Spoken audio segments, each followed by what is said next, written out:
Well, hello, Andrew. Hey, George. How are you doing? I'm doing good. I'm just going to use some of these 1x12s that I found on the side of the road to make a nightstand. Find on the side of the road? I did find it on the side of the road. And you're only making one nightstand? Well, I only found 3 of them, and I did make a mistake in making the drawer, but I didn't have much wood left over to make this box. Hey, I recognize that jig. It's the jig we just made in the last video. Are you going to be making boxes, George? Well, I made this jig to make it so I could get this nightstand made before Christmas. Well Because done. think about how much time it saved me already. Yes.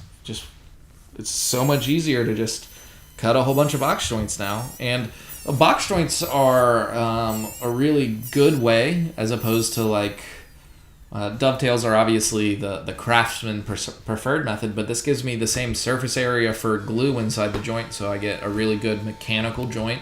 Yeah. That can take a lot of stress. When did you get a planer? A while ago. Oh. And it makes my life easier because look how beautiful that board is now that I got rid of the finish on it. Yeah. So that's just the dado cut for the shelf.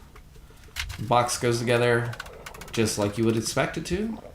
No problem. Did it come with IKEA instructions? Well, I wrote them out on a scrap of burger wrapper, and then I accidentally threw the burger wrapper away. So, yeah, it did. I feel you. This is a fun glue up to do because I had very little fiddling to do to make sure all the parts fit and they were all 90 degrees because of that jig that I used. Nice. Make more jigs, people. It will make your life so yes, much easier. That is efficient. And then you had to use all of your vices? I did not have to use all of my clamps, but it is very common to find that you need 2 more clamps when you do a big glue up. You can never have too many clamps. It's one of those euphemisms that everyone says about woodworking, and they're all correct.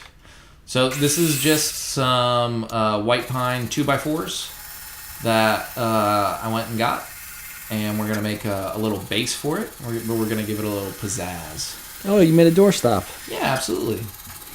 And what's left over is a leg that will have a 15-degree splay angle. And we're not going to talk about the compound angle of it, but it's basically at a 15-degree angle, which I'm cutting right here. I should have cut this angle before I did the bandsaw work. It would have made it a lot easier when I was breaking down the parts. However, I'm not a clever man. Why would it make it easier? Because I could have, when I was partitioning them down into pre-sized blanks, they would have already had a 15-degree angle. Gotcha. So I basically had to make the same step again. Yep. I get you. And we're just making the base frame. And we're going to use glue as the mechanical fastener here. This shelf is never going to hold, more than 30 or 40 pounds plus its own weight. So I didn't need to do a lot of fancy joinery. Is that because you don't read books? It's a nightstand. And it's for my wife who does read books. However, there's not enough space to put a couple 100 pounds of books on it. So we're just using glue, and I'm using brad nails to help hold it together while I get the clamps on it, and then brad nails to secure it. But the yellow glue that we're using, Type Bond 2, should more than hold that together for the life of this piece of furniture. And how long do you expect this furniture to live? Until I get bored and make my wife a new nightstand. And you're burning it? Yeah, we're going to use a Japanese technique called shishugaban. I've been kind of obsessed with it recently. Wait, to shoot a man? Yes, to shoot a man. No, it's shishugaban. And effectively what you do is you burn the outside layer of the wood. You brush it with a stiff brush, and then the slow growth winter and the young growth, like summer wood, actually burn at a different rate, so you can still kind of see and feel the changes in the wood texture.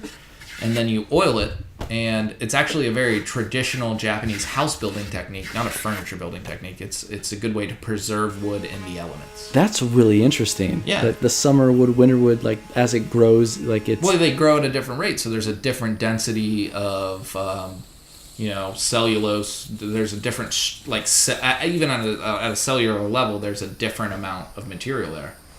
So as you watch me do it, you can actually see the harder winter wood burn at a different rate than the softer summer wood.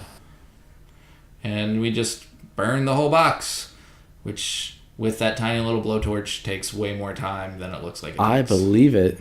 Yeah, it took a long time. Now, could I throw this into like a kiln or something to get the same effect? No. Or that just burn the wood? No, so most wood that you buy at like a big box store, and a lot of wood you buy at lumber yards will be kiln dried already. But you really need that high heat, that direct heat to actually char the wood to get that good black finish. Yep, using that planer you didn't know I had to strip off basically that wood finish. I've been wanting to use a planer for a while. Well, you can now. So here I'm cutting in the bottom dados where the drawer bottom will rest. And I tried a really interesting kind of stopped dado, I don't know really how to describe it, rabbited dado joint to make the drawer. But as you watch me put it together, the pine actually breaks. So I just actually made a very traditional like half lap drawer. This is me trimming up the front of the drawer. This is one of my favorite tricks. You get your drawer front screwed on, and especially if you're building something from scratch and you don't have to do it, you get it all screwed on, you get it level how you like it, and then you just put some hot glue on the drawer carcass itself. You shove the drawer up to so it's writing naturally. This drawer doesn't have runners, so it just sits on the bottom. You shove it all the way up to your front face of the drawer, and then the hot glue glues it together. So then you know it's exactly where you need it to be, and then you can just go ahead and finish the drawer. So I just use some brad nails here. It's all soft pine, so it's no big deal. But then you don't have to worry about trying to space drawers or anything. You know it's exactly where you want it. And this is a piece of veg tanned leather that I dyed dark red, just so the bottom of the drawer will be a little nicer. Waxing it so the drawer will slide in and out nice and easily. And boom. One completed nightstand. Now, I didn't show me building the new drawer or finishing the drawer because I was quite upset that I broke the first set of drawers, so I just kind of banged it out real fast in the shop. But it's a half-lapped box. It's no big deal. Really nice, though. That is a beautiful-looking nightstand. Thank you. I appreciate that.